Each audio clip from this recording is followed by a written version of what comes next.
আসসালামু আলাইকুম। আল্লাহর নবী ও পিঁপড়ে। মহান আল্লাহ পৃথিবীতে জীব ও জড় যা কিছু সৃষ্টি করেছেন তাদের প্রত্যেকের মধ্যে একটা অনুভূতি আছে। মানুষ ছাড়া তাদের প্রত্যেকে নিজের ইচ্ছায় এবং সচেতনভাবে আল্লাহর তাসবিহ পড়ছে, তার গুণগান ও প্রশংসা করছে।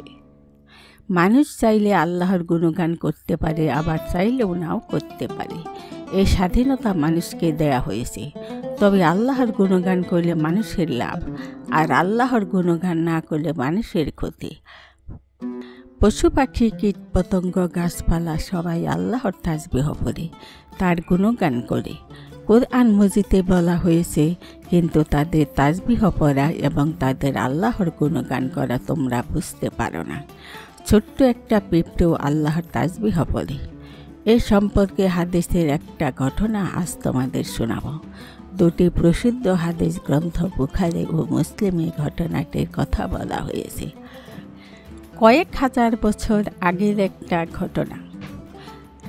আল্লাহর এক নবী মনে হয় অনেক দূরের সফর থেকে আসছিলেন। সঙ্গে ছিল তার লোকজন, অনেক মাল সামান, সফর সামগ্রী।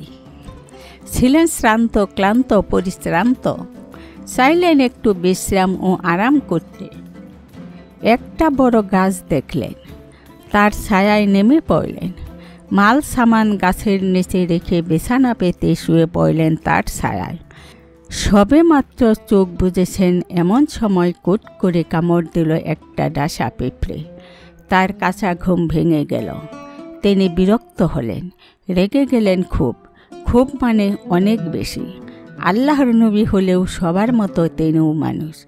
অত্যন্ত পরিশ্রান্ত অবস্থায় ঘুমের ব্যাঘাত হওয়ায় তিনি ক্রুদ্ধ হয়ে লোকদের হুকুম দিলেন, গাছের নিচে আমাদের যা মাল সামান জিনিসপত্র আছে সব বের করে নিয়ে এসো। জিনিসপত্র সব বের করে নিয়ে এসে বাইরে এক জায়গায় জড়ো করা হলো। তারপর হুকুম দিলেন, পিঁপড়ের সারিগুলোতে, ওদের ঢিবিগুলোতে এবং ওদের আবাসগুলোতে আগুন লাগিয়ে দাও।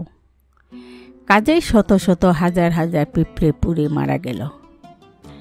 আল্লাহ তার নবীর এ কাজটি অত্যন্ত অপছন্দ করলেন। সঙ্গে সঙ্গেই ওহীর মাধ্যমে নবীকে তার অসন্তুষ্টি ও ক্রোধের কথা জানিয়ে দিয়ে বললেন, প্রতিশোধ নিতে হলে একটি পিঁপড়ে মারতে যে তোমাকে কামড়েছিল, কিন্তু একজনের দোষে পিঁপড়ের একটা দল এবং একটা উম্মতকে খতম করে দেয়া কোন ধরনের ইনসাফ? অথচ এরা আমার তাসবিহ ও গুণগান করে। তাই বিনা কারণে কোনো পিঁপড়েকে মারা যাবে না। কেবল পিঁপড়ে কেন, কোনো নিরীহ প্রাণীকে বিনা কারণে হত্যা করা যাবে না। বিভিন্ন হাদিসে নবী সাল্লাল্লাহু আলাইহি ওয়াসাল্লাম স্পষ্ট করে 4টি প্রাণীর নাম নিয়ে তাদেরকে মারতে নিষেধ করেছেন। সেই 4টি প্রাণীর একটি হচ্ছে পিঁপড়ে, দ্বিতীয়টি মৌমাছি, তৃতীয়টি হুদহুদ পাখি, আর চতুর্থটি হচ্ছে সুরত নামক একটি বিশেষ পাখি। তবে সাপ, বিচ্ছা ইত্যাদি যেসব প্রাণী মানুষের ক্ষতি করে তাদেরকে হত্যা করা বৈধ ঘোষণা করেছেন। পিঁপড়ে সম্পর্কে আল্লাহর আর এক নবীর কথা তোমাদের বলবো। খ্রিস্টপূর্ব 965 থেকে নিয়ে 926 অব্দ পর্যন্ত 40 বছর আল্লাহর এই নবী সুলাইমান আলাইহিস সালাম ফিলিস্তিন, জর্দান ও সিরিয়া এলাকা শাসন করেন। আল্লাহ তাকে বিভিন্ন প্রাণীর ভাষা শিখিয়েছিলেন, তাকে পিঁপড়ের ভাষাও শিখিয়েছিলেন। একদিন তিনি তার বিশাল সেনাবাহিনী নিয়ে এমন একটি উপত্যকায় পৌঁছলেন যেখানে ছিল পিঁপড়েদের আবাস। পিঁপড়েদের সর্দার বুঝতে পারল সুলাইমান আলাইহিস সালাম ও তার সেনাবাহিনী তাদের এই এলাকার উপর দিয়ে যাবেন। সর্দার ছিল অত্যন্ত বুদ্ধিমান ও জ্ঞানী। সে তার দলবলকে হুকুম দিল, তোমরা বাইরে ঘোরাফেরা করো না, তাড়াতাড়ি যার যার ঘরে নিরাপদ জায়গায় পৌঁছে যাও। সুলাইমান তার সেনাবাহিনী নিয়ে এখনই এখান দিয়ে যাবেন। তাদের পায়ের তলায় তোমরা পিষ্ট হয়ে যাবে, অথচ তারা এর কিছুই জানতে পারবে না। হযরত সুলাইমান আলাইহিস সালাম দূর থেকে পিঁপড়ের সর্দারের কথা শুনতে পেলেন। আল্লাহ তাকে ক্ষমতা দান করেছিলেন। এজন্যে তিনি আল্লাহর শুকরিয়া আদায় করলেন। ফলে তার ও তার সেনাদলের চলাচলে পিঁপড়েদের কোনো ক্ষতি হলো না।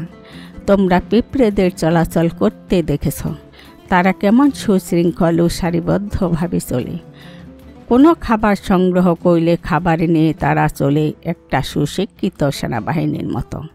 তাদের একদল খাবারটাকে ঘিরে তাকে পাহারা দিয়ে নিয়ে যেতে থাকে, আর একটা বিশাল বাহিনী সুশৃঙ্খলভাবে পথ তৈরি করে নিয়ে তাদের আবাস ও আস্তানার দিকে এগিয়ে যেতে থাকে। পিঁপড়েরা একটা শৃঙ্খলাবদ্ধ নিয়মের অধীনে জীবনযাপন করে। আল্লাহ তাদের এই জীবনযাপনের ধারা শিখিয়ে দিয়েছেন। কীট পতঙ্গের মধ্যে পিঁপড়েরা সবচেয়ে সুশৃঙ্খল জীবনযাপন করে। মানুষের মতো তাদের মধ্যেও বংশধারা আছে। তারা বিভিন্ন গোত্রে বিভক্ত। তাদের শাসক আছে। শাসকদের অধীনে তারা নিয়ম শৃঙ্খলার সাথে বিভিন্ন কাজ করে থাকে। যখন কোনো দুশ্মন কোনো এলাকায় পিঁপড়েদের আবাসস্থল আক্রমণ করতে আসে, তখন সেই এলাকার সমস্ত পিঁপড়ে তাদের কাজকাম বন্ধ করে দেয়। তারা দুশ্মনের সাথে মোকাবেলা করার জন্য বের হয়ে পড়ে। প্রথমে তাদের মধ্য থেকে একজন দ্রুত এগিয়ে যায়। দুশ্মনদের সম্পর্কে সমস্ত খবরাখবর সংগ্রহ করে সে ফিরে এসে সব কিছু জানিয়ে দেয়। কিছুক্ষণ পর 3-4টি পিঁপড়ে বের হয়। তাদের পেছনে এগিয়ে আসতে থাকে পিঁপড়েদের একটা বিরাট সেনাবাহিনী। তারপর শুরু হয় দুপক্ষের যুদ্ধ। যে এগিয়ে আসে তাকে কামড়ানো দংশন করা হয়।